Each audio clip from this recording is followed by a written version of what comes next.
Дана халқымыздан жеткен ұлттық асымыз наурыз көжені бірге әзірлейік. Негізі бұл көжені дайындаудың қатып қалған тәсілі жоқ, яғни әр өңірде әртүрлі әдіспен әзірлеп жатады.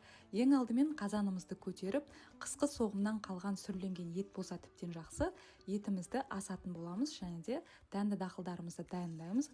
Ұзақтау пісетіні жүгері болғандықтан мен әр қайсысын бөлек ыдыстарға салып пісіріп алдым. Арпа және де үрме бұршақты да бөлек пісіріп алдым. Сонымен қатар күріш бізде тез пісетін болғандықтан үстінен су құйып қойдым. Айстың керемет те дәмді құртының үстінен де су құйып жібітіп қоятын боламыз. Мінекей етіміз қайнады, көбігін алып дәміне қарай тұзын қосамыз.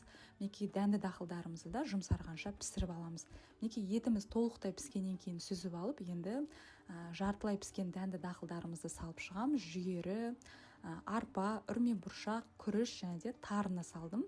Барлығын жақсылап араластырып 15-20 минуттай қайнатамыз. Оған дейін етімізді турап дайындаймыз. Қазынды сорпаға салмай қойсақ болады. Сорпаға жаңағы турап алған етіміздің барлығын саламыз. Енді мына жақта жібіп тұрған құртымызды мен блендердің көмегімен біркелкі болғанша езіп алдым. Дайын болған көжені енді бөлек ыдысқа құйып алып, дәміне қарай құрт қосамыз және де Айс компаниясының керемет нағыз үйдің дәміндей табиғи айранынан қостым. Көжеміз енді өте дәмді болды. Наурыз мерекесі құтты болсын. Менің парақшама бір кірсеңіздер шыға алмай қаласыздар. Дәл қазір маған тіркеліп алуды ұмытпаңыздар.